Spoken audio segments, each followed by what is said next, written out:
नमस्कार साथियों, स्वागत है आपका हमारे YouTube चैनल में।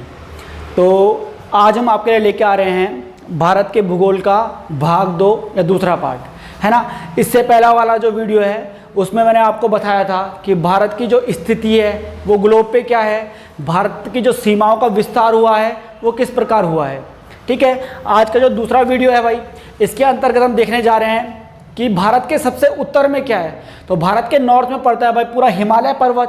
तो आज हम देखेंगे कि हिमालय पर्वत का भौगोलिक जो विस्तार है वो किस प्रकार हुआ है।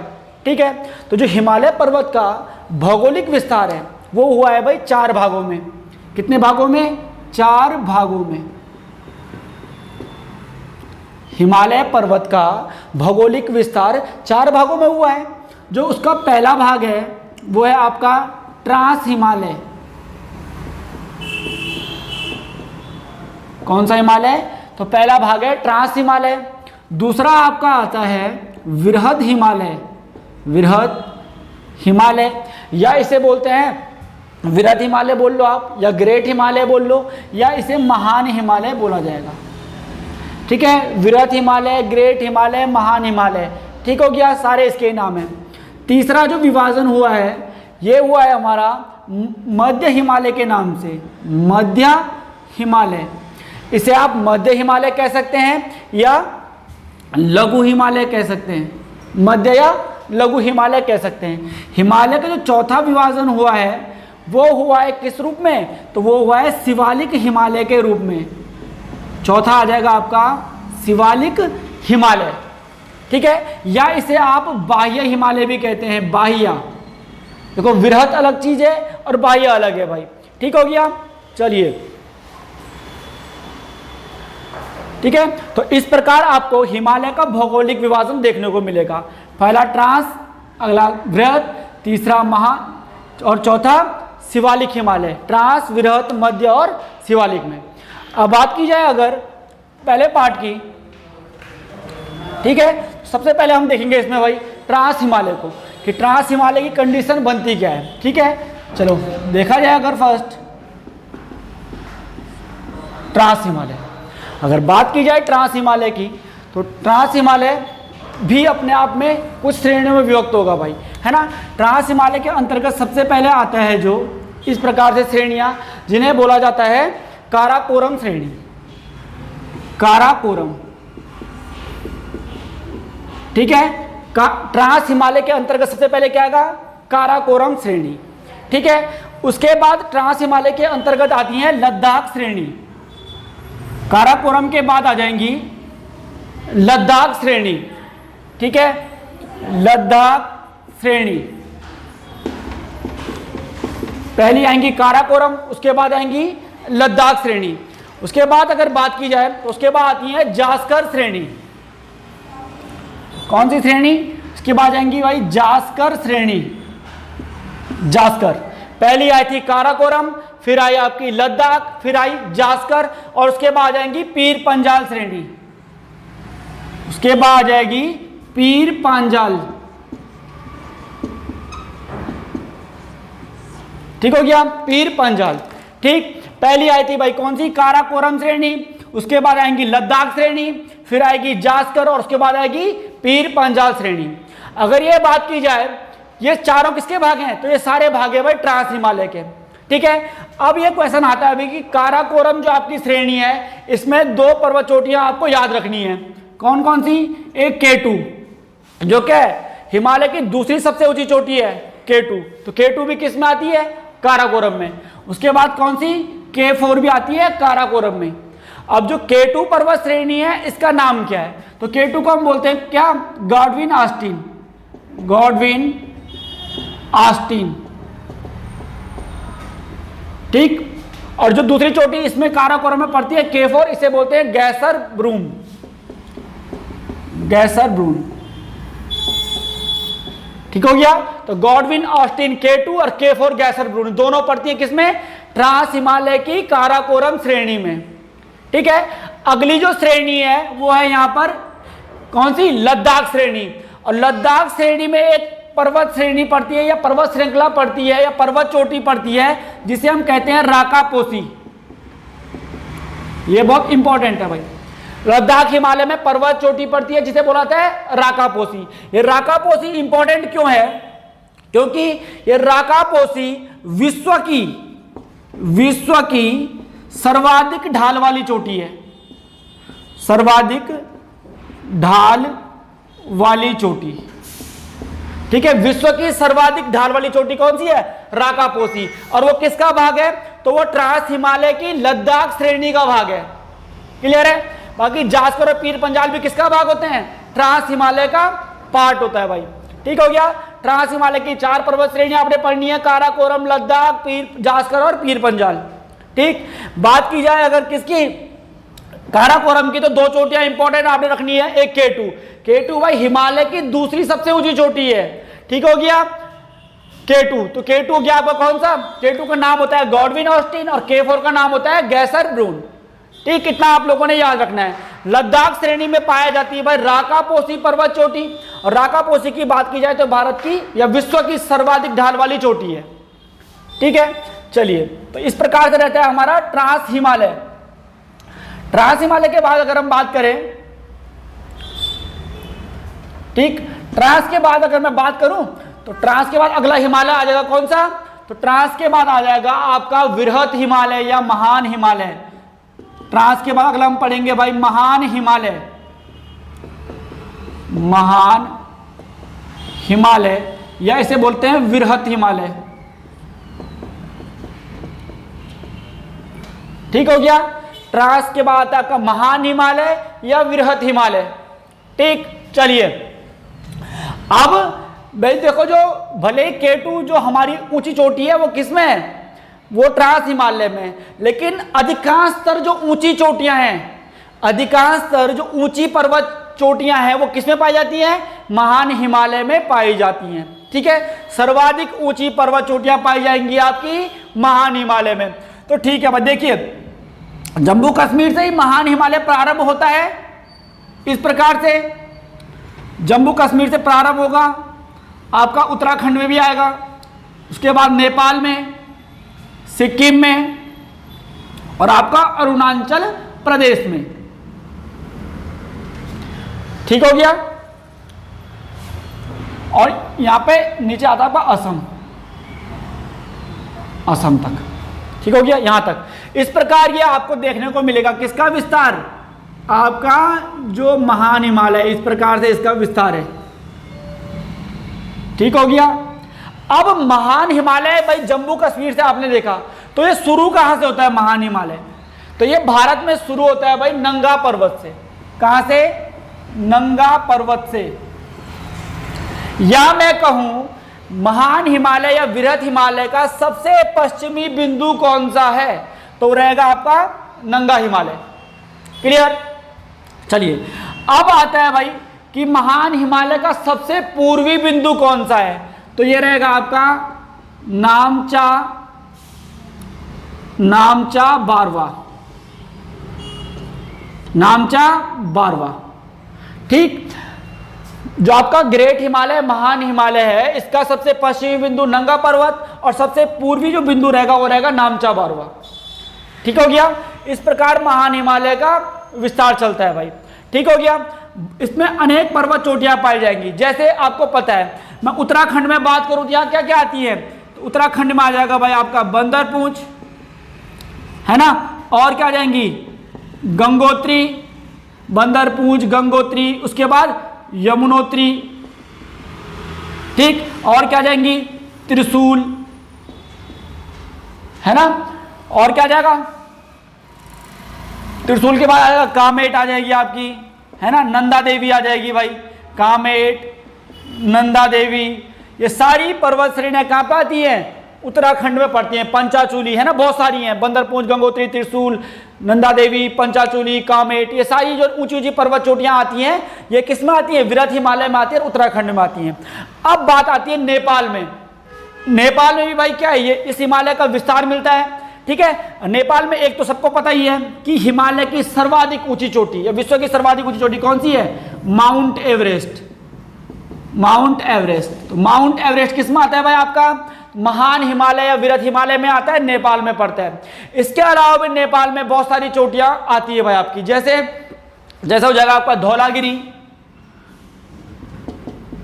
धौलागिरी है ना, और अन्नपूर्णा, अन्नपूर्णा, धौलागिरी, अन्नपूर्णा। आपका हो जाएगा मनसालू, है ना, मनसालू लिख लीजिए। एक आ जाएगी यहाँ पे मनसालू, ये भी नेपाल में आती है, मनसालू, है ना। धौलागिरी, अन्नपूर्णा, मनसालू, माउंट एवरेस्ट, ये सारे कहाँ पड़ते हैं? आपके नेपाल में पड़ते हैं भाई। इसके अलावा मैकाल भी आता है, मैकाल भी आपका नेपाल में आ जाएगी। ठीक हो गया। ये चोटियां, पर्वत चोटियां पड़ेंगी, आपकी पर्वत श्रेणियां पड़ेंगी कहां पर? नेपाल में। अब भाई हिमालय की भारत में सर्वाधिक ऊंची चोटी, देखो भाई वैसे हिमालय की भारत में सर्वाधिक ऊंची चोटी वैसे गॉडविन ऑस्टिन है, K2 है, लेकिन K2 क्या होता है? K2 POK वाले रीजन में आता है, लेकिन उसे माना नहीं जाता है ना, वो विवादित है। तो अगर जब भी क्वेश्चन आपके पास आया कि भाई भारत में हिमालय की सर्वाधिक ऊंची चोटी कौन सी है, तो वो पड़ती है भाई सिक्किम में कंचनजंगा। कौन सी?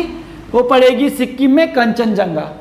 ठीक हो गया, सिक्किम में कंचनजंगा आपने मानना है। ठीक है, क्योंकि K2 क्या है, थोड़ा विवादित स्थिति बनती है, इसलिए हम K2 नहीं मानते। इसीलिए भारत में हिमालय की सर्वाधिक जो ऊंची चोटी की कौन सी जाएगी? कंचनजंगा हो जाएगी। ठीक है, चलिए अब बात करें आगे। ये आपका भाई क्या था? महान हिमालय।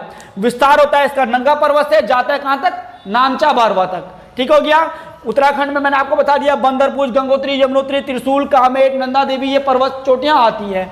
बात करें अगर नेपाल की, नेपाल में आपका धौलागिरी, अन्नपूर्णा, माउंट एवरेस्ट, मनसालू, मेघालय चोटियां पड़ जाती हैं। और सिक्किम में कंचनजंगा जो भारत में हिमालय की सर्वाधिक ऊंची चोटी है, और इसका जो सबसे पूर्वी जो बिंदु है, सबसे पूर्वी चोटी है, वो कौन सी है? नामचा बारवा हो जाएगी आपका। ठीक, चलिए भाई इसके बाद आता है आपका मध्य हिमालय। तो भाई मध्य हिमालय का जो विस्तार है वो अधिक देखने को मिलता नहीं है। ठीक हो गया।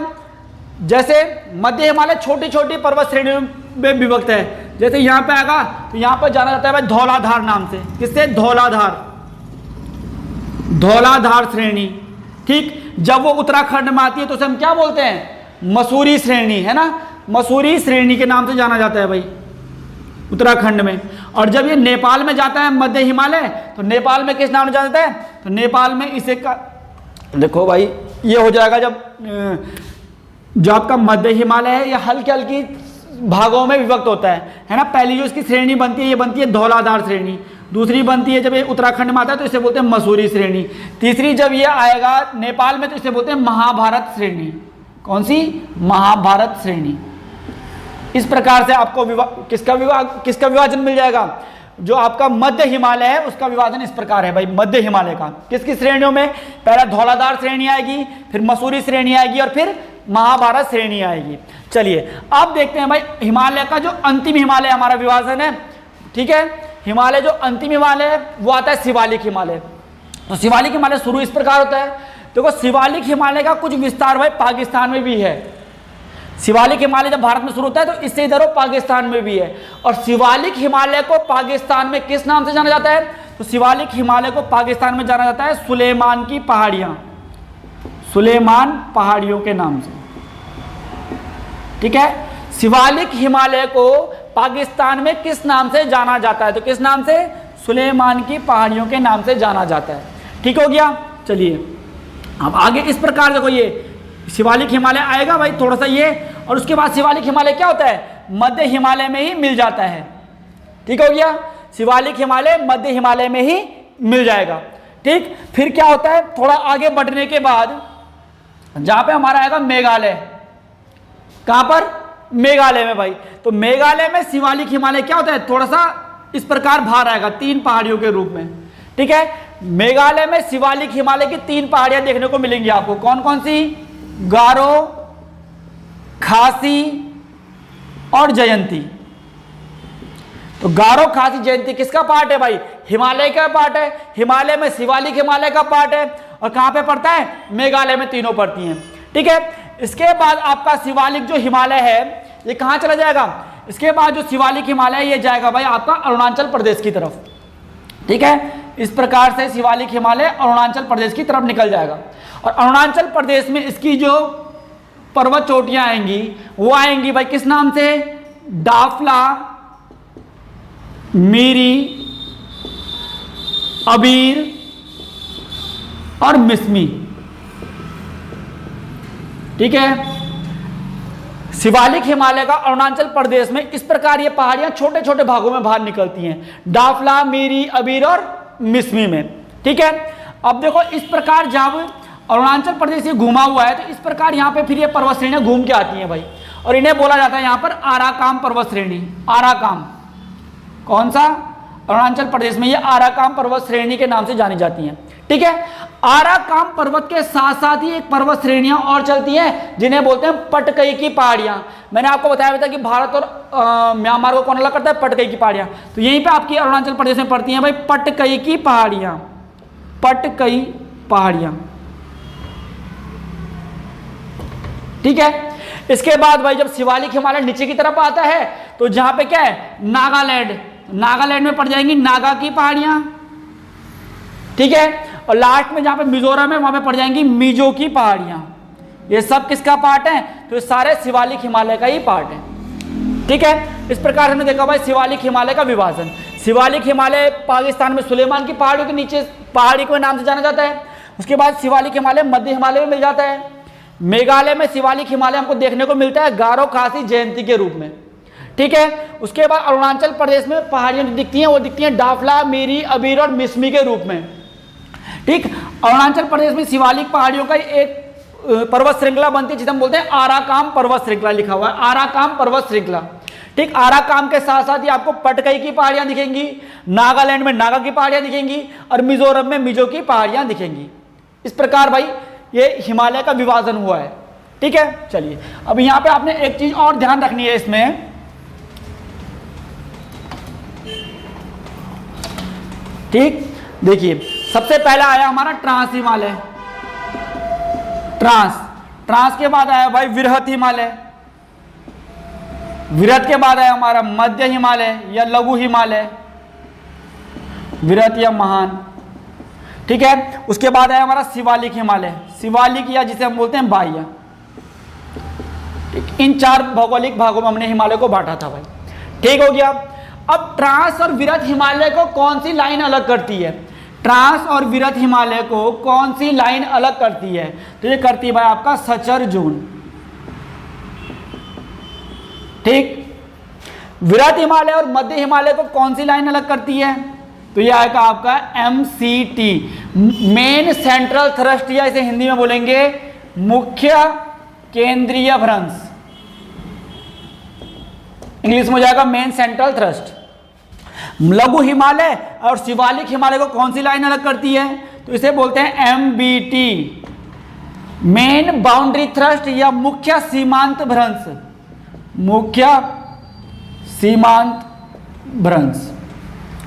ठीक, देखिए भाई आपके पास बहुत बार क्वेश्चन पूछा जाता है हिमालय का पाद कौन सी पहाड़ियां हैं? ये हिमालय का पाद कौन सा हिमालय है? हिमालय का पाद मतलब हिमालय के पांव में, तो कौन सा है भाई? शिवालिक हिमालय। यह बोलेगा कि हिमालय का पर्वतपदीय श्रेणी कौन सी है? तो पर्वतपदीय श्रेणी हो जाएगी आपकी शिवालिक, मतलब जो सबसे नीचे है पद में, पांव में, तो कौन सी आएगी आपकी? शिवालिक हिमालय। सर्वाधिक वर्षा कहाँ होती है? तो सर्वाधिक वर्षा भी होती है शिवालिक हिमालय में, सर्वाधिक वर्षा शिवालिक हिमालय में। एक क्वेश्चन आपके पास आता है वृष्टि छाया क्षेत्र, वृष्टि छाया क्षेत्र, वृष्टि छाया क्षेत्र कहाँ पाए जाते हैं? तो पाए जाएंगे ट्रांस हिमालय में। कैसे पाए जाएंगे भाई? अब देखो आपको पता है कि जो आपका विरहत हिमालय है, ठीक हो गया, जो विरहत हिमालय है, तो विरहत हिमालय में क्या होता है? जो आपका विरहत हिमालय है भाई, विरहत हिमालय में क्या होगा? विरहत हिमालय में लंबी लंबी पर्वत चोटियां हैं, तो जो बादल आता है तो उन पर्वत चोटियों से पीछे की तरफ बारिश नहीं हो पाती, तो पीछे की तरफ क्या है? विरहत हिमालय के ट्रांस हिमालय, इसीलिए ट्रांस हिमालय में वृष्टि छाया क्षेत्र बन जाते हैं। ठीक, तो ये है भाई हिमालय का भौगोलिक विभाजन इस प्रकार से। ठीक हो गया। चलिए आज के वीडियो को यहीं पे समाप्त करते हैं। अगर आज का वीडियो आपको अच्छा लगा है तो लाइक करें, शेयर करें, कमेंट करें। Thank you.